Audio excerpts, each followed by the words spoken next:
नमस्कार, मेरा नाम है आशीष तिवारी और आप देख रहे हैं खबर उत्तराखंड। इन दिनों देश में अरावली पर्वत श्रृंखला के पहाड़ों की चर्चा खूब हो रही है, लेकिन क्या आपको पता है कि उत्तराखंड के पहाड़ जंगल भी खतरे की जद में हैं। हालात ये हैं कि खुद सुप्रीम कोर्ट को इस मामले पर फटकार लगानी पड़ रही है। क्या है पूरा मामला, समझेंगे आज के पावर सेंटर के इस एपिसोड में। लेकिन इससे पहले कि आगे बढ़ें, अगर आप चैनल पर नए हैं और चैनल को अब तक आपने सब्सक्राइब नहीं किया है तो चैनल को सब्सक्राइब करना और बेल आइकन दबाना बिल्कुल ना भूलें।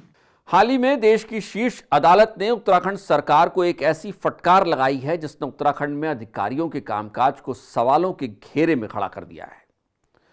राज्य की हजारों एकड़ सरकारी वन भूमि को सरकारी सिस्टम की मिलीभगत से निजी हाथों में सौंप दिया गया है। सुप्रीम कोर्ट ने इस मामले में बेहद सख्त रुख अपनाया है। Chief justice of India Suryakant और जस्टिस जयमालिया बागची की बेंच ने कहा है कि यह हैरान करने वाला है कि अधिकारी अपनी आंखों के सामने जंगल की जमीन पर व्यवस्थित तरीके से हो रहे कब्जे को देखते रहे और मूक दर्शक बनकर बैठे।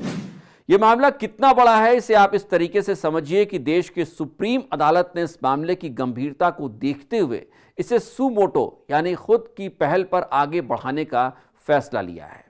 इसका मतलब यह है कि अब सुप्रीम कोर्ट खुद इस मामले में राज्य सरकार से जवाब मांगेगा, अधिकारियों को तलब करेगा। अब सवाल यह है कि यह विवाद शुरू कहां से हुआ। कानूनी मसलों के बारे में रिपोर्ट करने वाली वेबसाइट लाइव लॉ की रिपोर्ट के मुताबिक यह पूरा विवाद 2866 एकड़ जमीन से जुड़ा हुआ है, जिसे पहले ही सरकारी वन भूमि के रूप में अधिसूचित यानी नोटिफाइड किया जा चुका था। राज्य सरकार ने सरकारी वन भूमि का एक हिस्सा ऋषिकेश की पशु लोक सेवा समिति को लीज पर दे दिया। समिति ने आगे यह जमीन अपने सदस्यों में बांट दी। इसके बाद इस भूमि को लेकर विवाद शुरू हो गया। लाइव लॉ अपनी रिपोर्ट में लिखता है कि रिकॉर्ड के मुताबिक समिति और उसके सदस्यों के बीच विवाद उत्पन्न हुआ, जिसके परिणाम स्वरूप एक संदिग्ध और मिलीभगत पूर्ण समझौता डिक्री पारित कर दी गई। इस आदेश के बाद भी साल 2001 में कुछ लोगों ने दावा किया कि उन्होंने इस भूमि पर पहले ही कब्जा ले लिया था। कहानी में मोड़ तब आया जब यह संस्था लिक्विडेशन में चली गई। 23 अक्टूबर 1984 को संस्था ने 594 एकड़ जमीन वन विभाग को सरेंडर कर दी थी।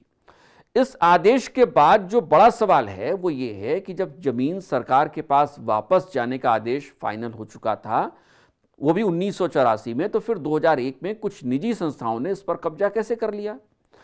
यही एक वो बिंदु है जहां सुप्रीम कोर्ट ने राज्य प्रशासन की भूमिका पर सवाल उठाए हैं। साथ ही साथ वन विभाग के कामकाज को भी कटघरे में खड़ा कर दिया है। कहीं ऐसा तो नहीं है कि यह सब कुछ अधिकारियों की साठगांठ से हो रहा था और जिस जमीन को सरकार में निहित होना था उस पर निजी कब्जे हो रहे हैं। आपको जानकर हैरानी होगी कि सुप्रीम कोर्ट ने इस अदालती समझौते को पहली नजर में मिलीभगत पूर्ण करार दिया है। इस पूरे गोरख धंधे के सामने आने के बाद अब सुप्रीम अदालत ने इस मामले में तत्काल प्रभाव से जो निर्देश दिए हैं उनमें इंक्वायरी कमेटी का गठन, उत्तराखंड के मुख्य सचिव और प्रमुख मुख्य वन संरक्षक यानी पीसीसीएफ को एक जांच समिति बनाने का आदेश दिया गया है जो सीधे कोर्ट को रिपोर्ट सौंपेगी। अंतरिम रोक, जब तक जांच पूरी नहीं होती कोई भी निजी संस्था इस जमीन को बेच, गिरवी या ट्रांसफर नहीं कर सकती।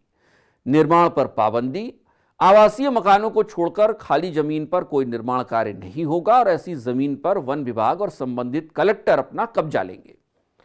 सुप्रीम कोर्ट का यह कदम साफ संदेश है कि फॉरेस्ट लैंड के मामलों में लापरवाही अब बर्दाश्त नहीं की जाएगी। यह जांच रिपोर्ट तय करेगी कि यह सिर्फ प्रशासनिक चूक थी या कोई बड़ा घोटाला था। उत्तराखंड के इन जंगलों का भविष्य अब इस जांच रिपोर्ट पर भी टिका हुआ दिखता है। आपको क्या लगता है, क्या अधिकारियों की मिलीभगत के बिना इतना बड़ा घोटाला कह सकते हैं या इस तरीके से वन भूमि पर प्राइवेट लोगों का कब्जा संभव हो सकता था? कमेंट बॉक्स में अपनी राय जरूर रखिएगा। और आखिर में, अगर अब तक आपने चैनल को सब्सक्राइब नहीं किया है तो चैनल को सब्सक्राइब करना और बेल आइकन दबाना बिल्कुल ना भूलें। नमस्कार।